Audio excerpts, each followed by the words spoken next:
Barakatah Yahweh, Barakatah Yahweh Shah, Barakatah Yahweh, Barakatah Yahweh Shah. All praise, glory, and honor goes to Yahweh, Bahashem, Yahweh Shah, Bahashem, Yikakadash. Yahweh been the name of the Heavenly Father. Yahweh Shah been the name of His only begotten Son, who they ignorantly call Jesus Christ. Now I want to address all of these thoughts that come up in the two-thirds head when they hear that we are the chosen people. They hear that God has a chosen people out of all the people that He created. That in the beginning He had a chosen people. And He chose one nation to deal with Him and to pretty much organize the other people.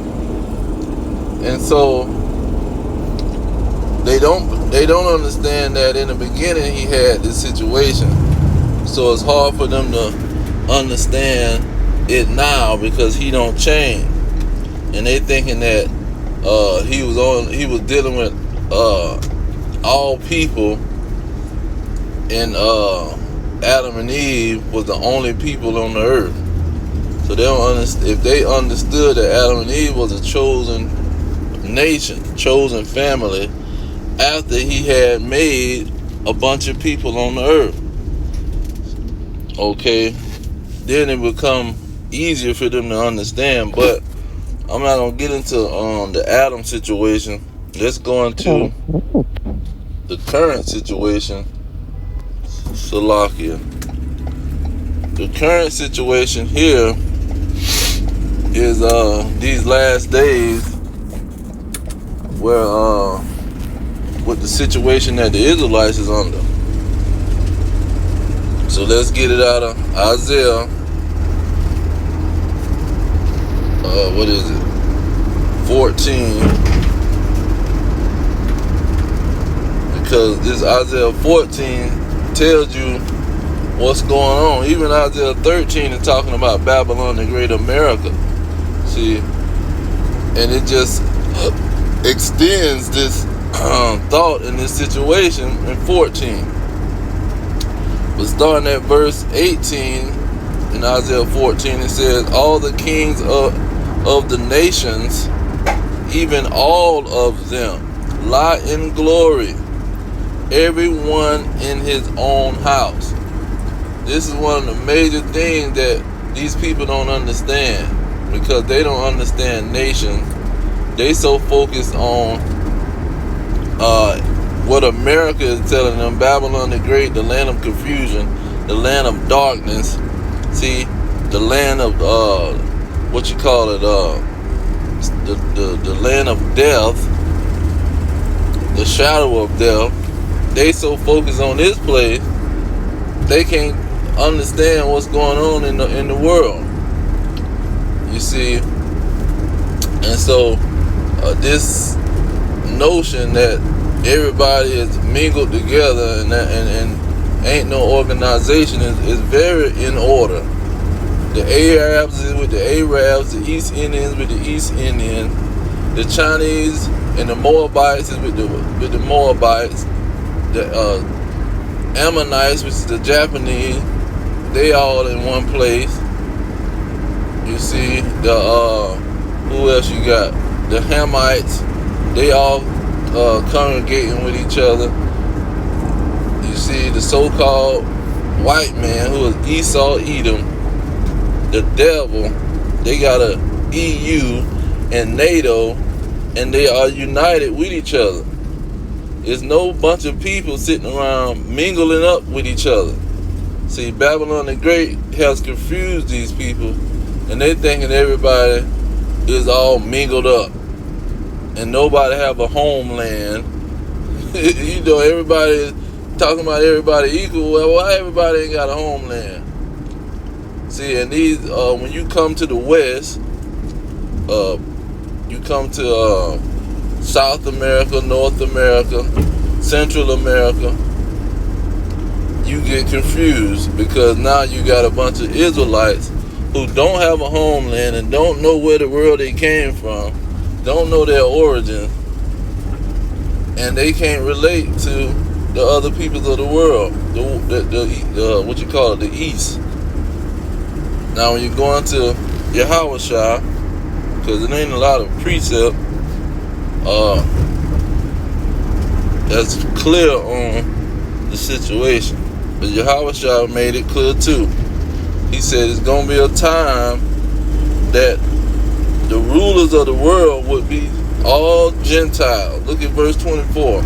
It says, and they shall be led away captive. They shall fall by the edge of the sword, and shall be led away captives into all nations. He was talking about the Israelites. And Jerusalem shall be trodden down of the Gentiles. Jerusalem is going to be in captivity to the Gentiles. This is what's going to be happening when I come back. This is what these Negroes don't understand. You in captivity right now, proving that you is an Israelite. Say, under the time of the Gentiles, until the times of the Gentiles be fulfilled. And he telling you when the time going to be fulfilled, when he come with power and great glory. See, he didn't say, oh, it's going to be fulfilled. It's going, and that word fulfilled means complete. It's not going to be in 1914 like the Jehovah Wickedness say, and he going to come back invisibly just because it's a world war. That's not what he's saying. He's saying that it's the time of the Gentiles is going to be on the scene as long as these peoples are ruling in their kingdom. They got the kings of Arabia. You got the kings of Moab, the kings of Ammonite. See, the kings of Ham. And where they at? They all at the United Nations plotting against the Israelites, man. This is more precepts. Psalms 2 and Psalms 83. Just get verse 2 just to get to the point in chapter 2. It said, the kings of the earth set themselves and the rulers take counsel together. They are together. These people are united against the Israelites. That's why it's important to know that you're an Israelite. That's what the purpose of the people of the world, the other nations who was not chosen, this is what they up to. See, you Negroes is totally blind to what's going on. See, nobody's gonna tongue wrestle with you about simple stuff, man. You know you're a chosen people. Listen, you the only person in captivity, man. You the only person that they plotting on to kill you behind and get rid of you, so they can be together and united and ruling in they particular places. Because they done came to an agreement with each other. And that's what Psalms 83 is about. These heathens done came into an agreement. They're in agreement with the situation. They ready to follow Esau and worship Esau. You see, and they ready to be just how they is right now and say they have taken crafty counsel against thy people and consulted against thy hidden one. They have said, come and let us cut them off from being a nation, that the name of Israel may be no more in remembrance. For they have consulted with one consent, they are confederate against thee. See, they are consented as one. They are united. That's why you have a united nation, where these people are up in the United Nation, letting Esau have all the power. Oh, he has 4 votes, 4 out of the 5 power seats. Esau, we gonna give him 4 of them seats. And Moab, we'll make it seem like you a part of the clan. We'll give you a seat too. And all of the nations in agreement with the thing. And so this is what these Negroes don't understand. They want to talk about God don't have favors. Well, he's favoring the Gentiles right now. They ruling. They can have yachts on the water.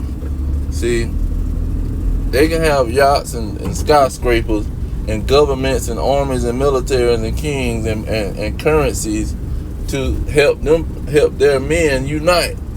But the Israelites is not in that seat. See, our time is next. This is what they had to take Ezra's out, because Ezra said it's 2 lots in the world. It's a lot for the heathen and a lot for the Israelites.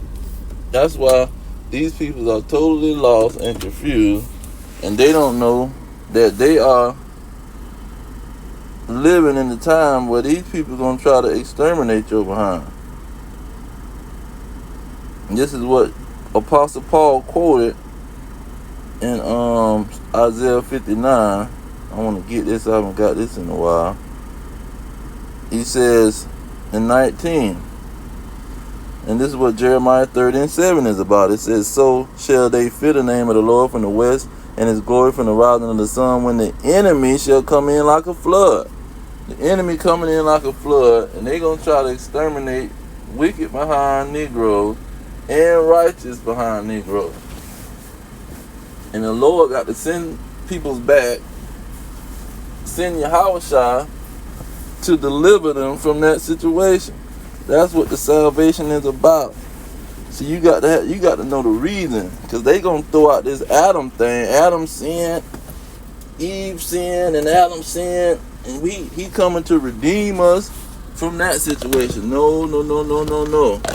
He's coming to save us from our enemy and these dragons and the heathen that's following the dragons to try to exterminate us with their Planet Parenthood. See, that's why he coming. He not just coming because we got these bodies that we are stuck in. Because in the beginning, the Lord set us up and we didn't have no corruption. We was gonna be able to live forever. But he set everything in the plan and in motion. Now it's got one more in Revelation. Revelation made it plain too, but they want to make it difficult.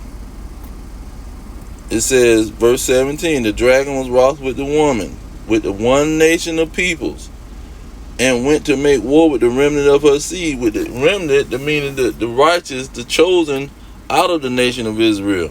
Because it was wroth with the whole woman. But they going to try to make war and try to round up the righteous ones, which keep the commandments of God and have the testimony of Yahushua, the spirit of prophecy. This is who they going to come after, and this is what the salvation was set up for.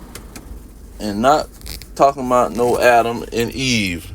See, this is talking about a nation of people who was in captivity to the Edomites. Verse 4 tell you that the Romans was the red dragon, and they the Edomites. Herod was a certified Edomite, and the nation of Israel was that woman with the 12 tribes. And he's coming to save this woman, because they're going to try to exterminate her in a war. When you have a war, you're going to try to kill somebody. This is what the thing is about, not no freaking not no freaking Adam and Eve, man. That thing is old. This is a whole new situation.